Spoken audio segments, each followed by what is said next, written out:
यार देखो, सक्सेस तो तुम्हें सब दिखाएंगे, मैं दिखाऊंगी तुम्हें अपना स्ट्रगल। ये था मेरा दिन का एंड और इस टाइम तक आते आते मेरी शक्ल पे बज गए थे 12 और मेरी हो गई थी हालत टाइट। मुझे हो गया था फीवर और as a studio owner, as a choreographer मेरे दिन की शुरुआत होती है एक प्राइवेट क्लास के साथ, जो कि है एक जुम्बा सेशन। और मैं हो रही थी लेट, तो मैंने किया स्कूटी का बहुत देर तक wait, but scooty choose to give us धोखा।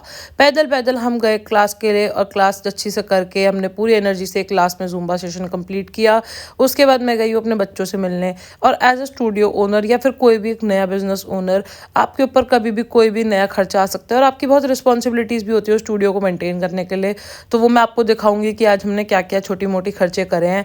और उसके बाद मैं अपने बच्चों से मिल मिला के गई हूँ घर। घर जाके मैंने किया है ब्रेकफास्ट और उसके बाद मैं खेली हूँ थोड़ी देर रिनी के साथ। बहुत से ऐसे छोटे काम होते हैं जो मैं रिकॉर्ड नहीं कर पाती दिन के अंदर, क्योंकि भाई इतना टाइम ही नहीं मिलता कि कैमरा लेके पूरे टाइम घूमो।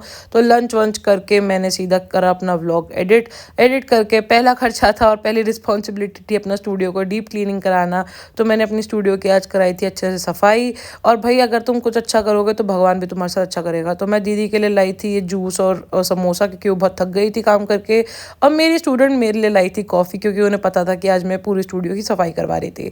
तो that was very sweet of her. मैंने करी दो दो क्लास बैक टू बैक। फिर यह था दूसरा खर्चा, क्योंकि मेरे फ़ोन की केबल ख़राब हो गई थी, तो हमने केबल वेबल ली। और उसके बाद मैं गई हूँ लास्ट क्लास तक। इस टाइम तक चढ़ गया था मुझे फीवर, क्योंकि बहुत से ऐसे घर के भी काम हो जाते हैं जो मैं रिकॉर्ड नहीं कर पाती हूँ और बहुत ज़्यादा हेक्टिक हो जाता है दिन।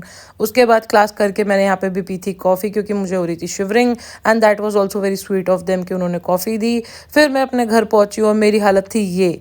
तो आप देख सकते हो, मतलब बहुत सारी चीज़ें तो मैं आपको दिखा ही नहीं पाती हूँ कि क्या क्या होता है। बट अगर आप अपने पैशन को प्रोफेशन बना रहे हो तो भाई इट्स नॉट ईजी, बहुत टाइम लगता है। एक नई चीज़ को एकदम अच्छे लेवल पे ले जाने के लिए आपको बहुत टाइम भी देना पड़ता है। तो आप बस रेगुलर रहो, करते रहो और चीज़ें अपने आप होती रहेंगी। मैं घर आई हूँ और घर आके मुझे ये पूरा पावर हाउस एनर्जी वाला वेलकम मिला है रिन्नी के साथ। और उसने मुझे किया है बहुत प्यार, क्योंकि ये है अभी एक छोटी सी बच्ची जो एकदम हैप्पी हो जाती है।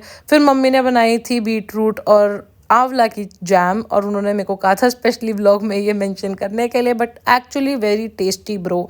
मम्मी की रेसिपी मैं आपको शेयर करूंगी अगर आपको चाहिए। फिर मैं व्लॉग के सारे कमेंट्स पढ़ रही थी और ये कमेंट पढ़ के मेरा दिन बन गया था गाइज।